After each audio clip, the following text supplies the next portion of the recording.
¿A qué se deben las grandes modificaciones generadas en los últimos 2 siglos en nuestro medio ambiente? ¿Cuál es la fuente de energía para impulsar los medios de transporte, los procesos industriales y para proporcionar calor, luz y aire acondicionado para los hogares? ¿De dónde provienen la mayor parte de los productos que utilizamos en nuestra vida diaria? Detengámonos por un momento a observar qué tienen en común todos estos objetos.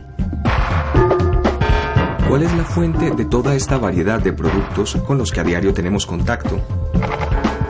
Aunque aparentemente no se relacionen, todos estos productos tienen una fuente común: el petróleo.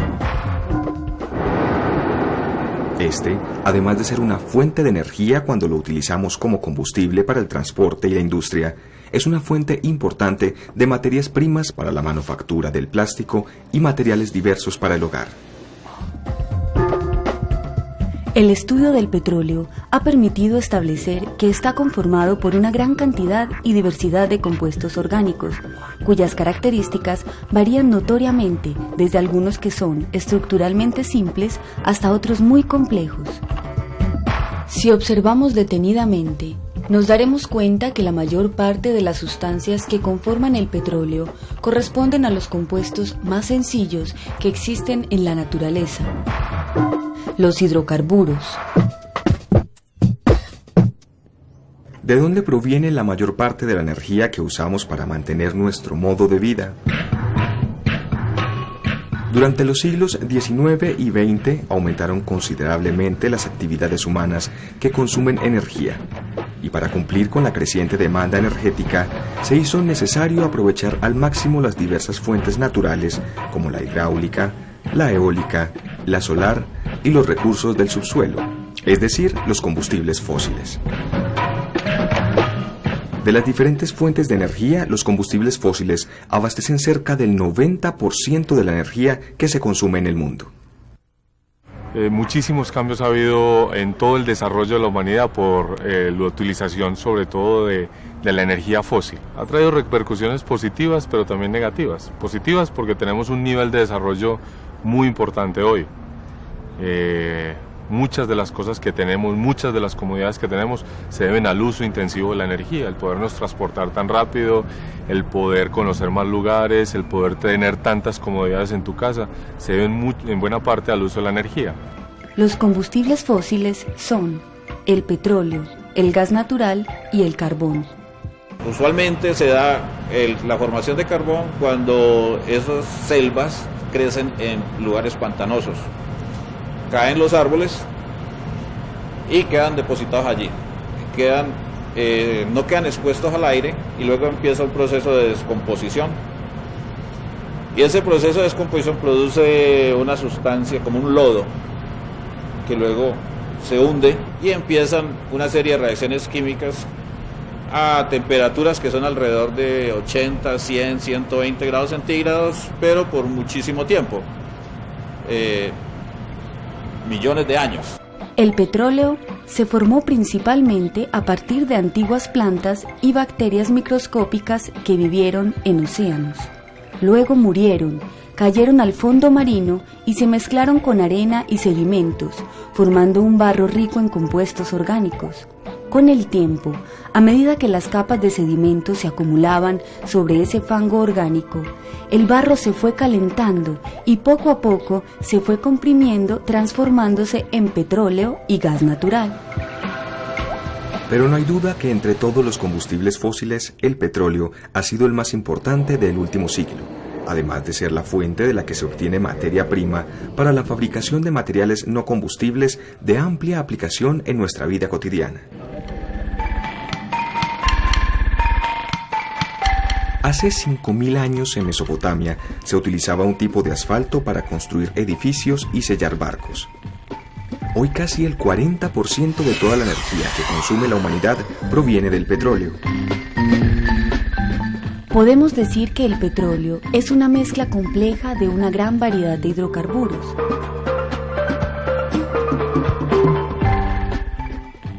Los hidrocarburos constituyen la base de cualquier compuesto orgánico. se pueden definir como los compuestos orgánicos más sencillos que existen en la naturaleza, ya que contienen exclusivamente carbonos e hidrógenos. Como hemos dicho, el petróleo o crudo es una mezcla de cientos de compuestos y por esta razón es necesario someterlo a procesos de separación con el fin de obtener los compuestos que lo forman y así hacerlo útil. Las técnicas para separar hidrocarburos del petróleo se basan en el principio de que los hidrocarburos de peso molecular semejante ebullen y se evaporan dentro de un determinado rango de temperaturas. Uno de los procesos de separación es la destilación. La destilación permite separar los compuestos de la mezcla de acuerdo con su peso molecular y su estructura. De la zona de mayor temperatura de una torre de destilación se logran separar los hidrocarburos que tienen mayor peso molecular y estructuras complejas, mientras que de las zonas menos calientes se separan los hidrocarburos de bajo peso molecular, correspondientes a la fracción más liviana del petróleo. Bueno, el proceso de refinación del petróleo consiste en tratar de descomponer el petróleo en una serie de productos, porque el petróleo, así como se encuentra en el yacimiento, pues realmente tiene muy poca aplicación. El petróleo que consumimos aquí en Colombia se produce aquí en Colombia. Colombia pues tiene una producción en este momento de petróleo del orden de unos 500.000 barriles de petróleo, algo así, un poquito más de 500.000 barriles de petróleo. De esos 500.000 barriles se están consumiendo por ahí unos 300.000, se están refinando en las refinerías unos 300.000 barriles de petróleo y quedan unos 200.000 barriles que se están exportando. Y de esos 300.000 que se están refinando, Colombia está exportando así en productos ya de la refinería, está exportando por ahí unos 50.000 barriles más o menos, o sea que Colombia está consumiendo 250.000 barriles, pero todo es petróleo producido aquí en Colombia. Lo que pasa es que hay parte también de combustible que, pues sobre todo de diésel y gasolina, que como las refinerías no tienen la capacidad suficiente para producir la gasolina y el diésel que el país consume, entonces el país también tiene que importar algo de gasolina y algo de ACPM o algo de diésel, porque no produce todo el que necesita, pero básicamente es por capacidad de las refinerías. Si las refinerías tuvieran capacidad, Colombia no tendría que importar esos derivados, sino que los estaría produciendo aquí en el país también. ¿Cómo se clasifican los hidrocarburos? Los hidrocarburos se dividen en dos grandes clases: hidrocarburos alifáticos e hidrocarburos aromáticos. El término alifático es derivado del griego aleifar, que significa grasa. El término aromático se refiere a que los primeros compuestos de esta clase fueron extractos aromáticos de plantas. Sin embargo, actualmente se conserva el término aromático, aunque el concepto ha evolucionado y ya no se relaciona con el olor. A su vez, los hidrocarburos alifáticos se dividen en tres familias: los alcanos o parafinas, que contienen solo enlaces simples, como el propano; los alquenos u olefinas, que contienen uno o varios enlaces dobles, por ejemplo el propeno; y los alquinos o acetilenos, que contienen uno o varios enlaces triples, como el propino. Construyamos un modelo para un alcano. Vamos a representar un átomo de carbono y un átomo de hidrógeno. Los unimos apropiadamente para formar una cadena hidrocarbonada. A cada átomo de carbono le corresponden 4 enlaces. Las esferas nos representan los átomos y las varillitas representan los enlaces. Los alcanos son hidrocarburos en los cuales todos los enlaces son simples, es decir, todos los átomos de carbono están unidos a otros 4 átomos. Cuando un hidrocarburo tiene todos sus enlaces simples, se denomina hidrocarburo saturado. Los primeros 5 alcanos son metano, etano, propano, butano y pentano. Ahora volvamos al proceso de destilación y veamos cómo se organizan las diferentes fracciones. Empecemos con las fracciones de bajo peso molecular, los gases. Los primeros alcanos son gases a la temperatura ambiente: metano, etano, propano y butano. La temperatura de ebullición de sus componentes va aproximadamente hasta los 25 grados centígrados. Estos gases hacen parte del gas natural, el cual ocupa el tercer lugar en el mundo entre las fuentes de energía obtenida de combustibles fósiles. La utilización del gas natural representa beneficios ambientales, económicos y energéticos. Se emplea como combustible para instalaciones domiciliarias, para calefacción y cocinas, pero solo desde 1995 se utiliza este recurso como combustible para los vehículos. Además es, de los combustibles fósiles, el menos contaminante. Venimos hablando de los alcanos, los cuales poseen solo enlaces sencillos. Sin embargo, hay que señalar que no siempre las cadenas resultantes son lineales. A veces ocurren ramificaciones. Y otras veces las cadenas se cierran sobre sí mismas para producir hidrocarburos cíclicos.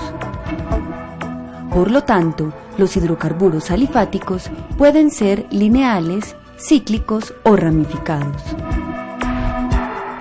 Los alquenos, por su parte, se caracterizan por tener al menos un doble enlace carbono-carbono. Como se puede observar, un átomo de carbono que participa en un doble enlace está unido a 3 átomos. Sin embargo, conserva los 4 enlaces, 2 con un átomo de carbono y 2 con 2 átomos de hidrógeno. Los hidrocarburos que tienen al menos un doble enlace se denominan hidrocarburos insaturados. Algunos de los alquenos más sencillos son eteno, propeno, 1-buteno y butadieno. En la fracción de bajo peso molecular de la destilación, junto con los alcanos, hay alquenos, como el etileno y el propileno. Del etileno se produce un gran número de derivados, como las diferentes clases de polietileno, cloruro de vinilo, monómeros de estireno, entre otros que tienen aplicación en plásticos, recubrimientos y moldes. El polietileno es un polímero ramificado que se obtiene por polimerización del etileno. Es un sólido más o menos flexible según el grosor, ligero y buen aislante eléctrico. Presenta además una gran resistencia mecánica y química. El PVC es un plástico duro, resistente al fuego, a la luz, a los productos químicos, a los insectos, a los hongos y a la humedad. No se rompe ni se astilla con facilidad. Estas propiedades y el hecho de que no requiera ser pintado y que pueda reciclarse implican un costo bajo de mantenimiento y un menor impacto ambiental. El teflón, o politetrafluoroetileno, es un material capaz de resistir temperaturas de unos 300 grados centígrados durante largos periodos sin apenas sufrir modificaciones. Es resistente a la mayoría de los ácidos y las bases.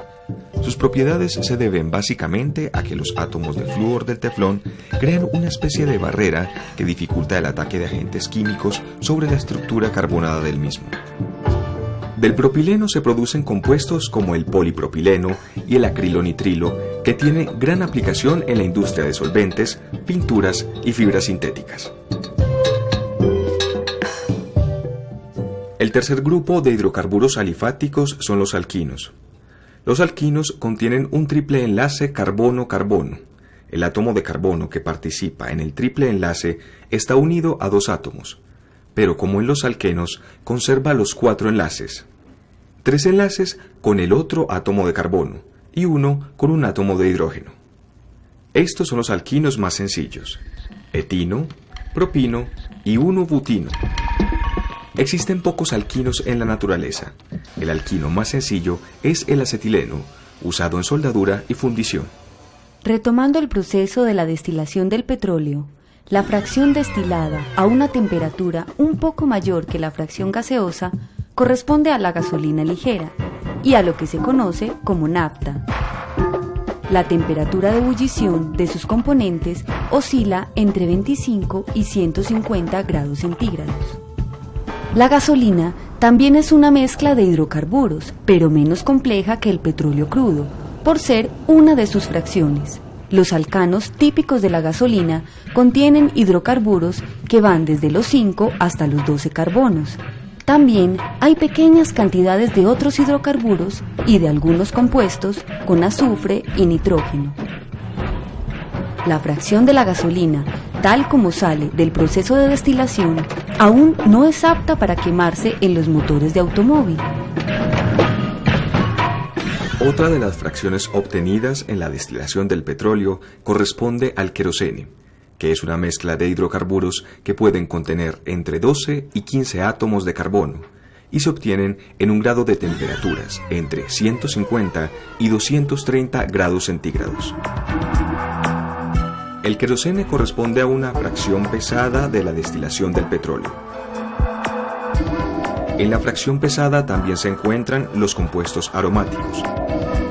Los compuestos aromáticos son compuestos que tienen una baja relación carbono-hidrógeno.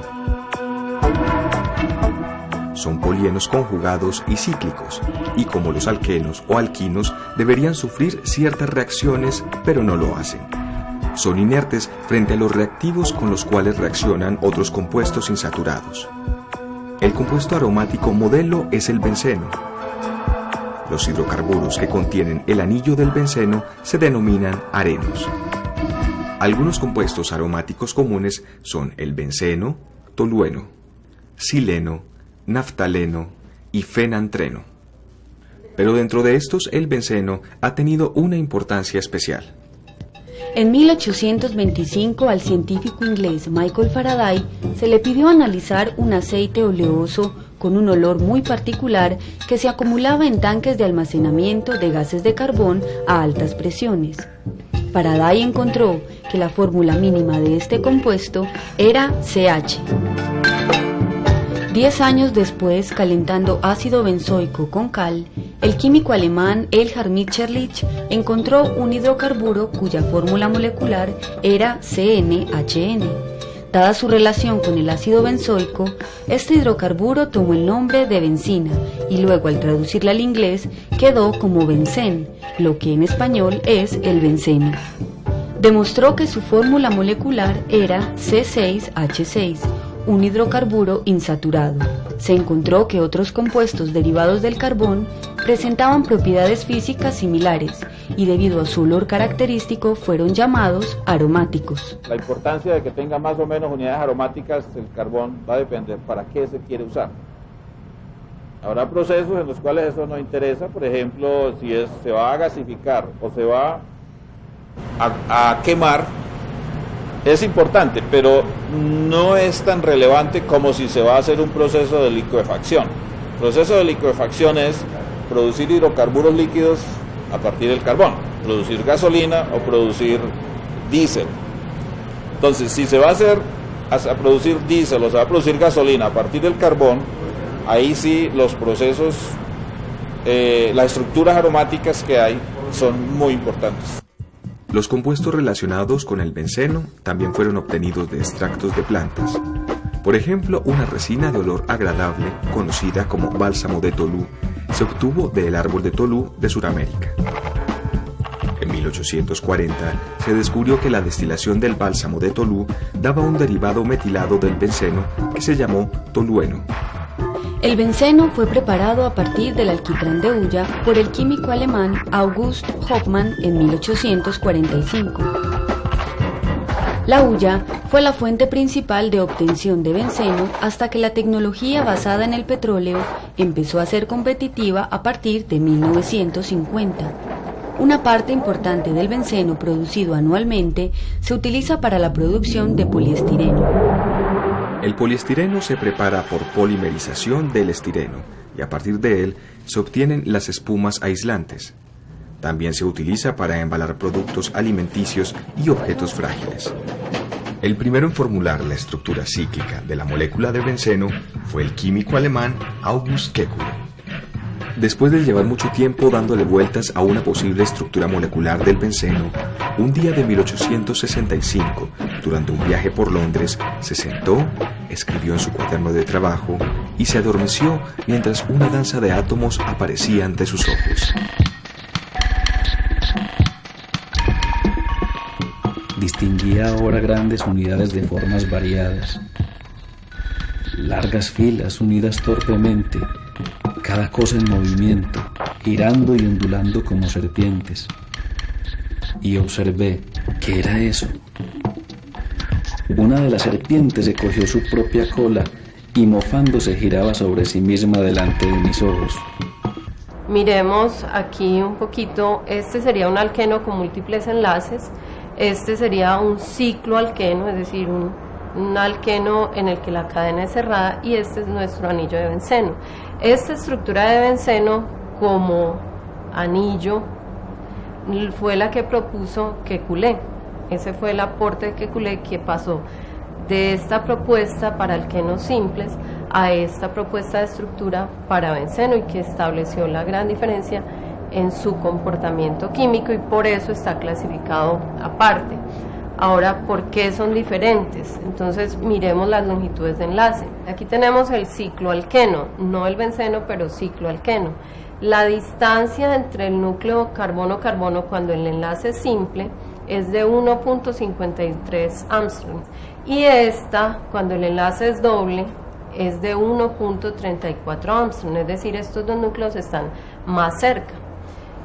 En el benceno esperaríamos exactamente lo mismo, pero lo que encontramos al medir esas longitudes de enlace es que todas son iguales, y que además no son ni de 1.34 ni de 1.53, sino que están en un valor medio de 1.39 Armstrong. ¿Qué es lo que ocurre?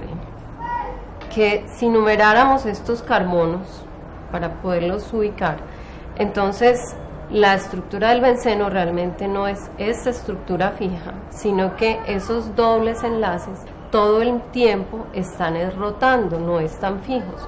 Por eso la distancia entre los núcleos no corresponde ni a un doble ni a un simple enlace. Y por eso una mejor manera de representar el benceno es poniendo este circulito, que lo que nos representa es una deslocalización de los electrones. Pero no todos los hidrocarburos son derivados del petróleo. Existen otros productos naturales que contienen hidrocarburos, como por ejemplo el caucho y algunos aceites esenciales de plantas. El compuesto de caucho más simple es el isopreno o 2-metilbutadieno, cuya fórmula química es C5H8. También son hidrocarburos algunos aceites esenciales de plantas.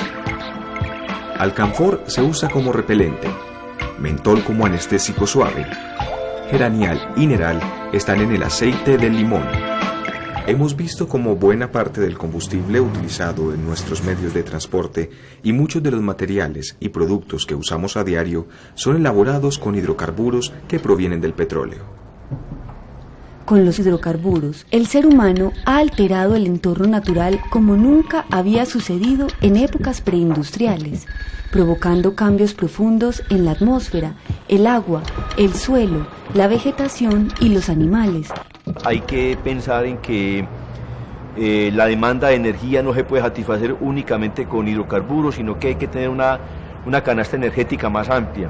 O sea, hay que pensar que hay otras fuentes de energía, y que si se tiene una canasta energética más amplia, pues es posible, digamos, reducir la contaminación, es posible reducir digamos, esa dependencia tan grande que tiene hoy en día la civilización actual del petróleo. Si cada uno de nosotros no se concientiza de que la sostenibilidad empieza por nosotros, entonces vamos a seguir en una espiral de consumo permanente y creciente que va a llevar a tener muchos problemas ambientales. A través del proceso de destilación, nos logramos introducir en el concepto y la variedad de tipos de hidrocarburos presentes en los derivados del petróleo, con algunas de sus características físicas y químicas, su clasificación, su representación gráfica, algunos beneficios y peligros en su utilización, así como su aplicación en la industria petroquímica. También logramos acercarnos a otros hidrocarburos presentes en productos diferentes del petróleo.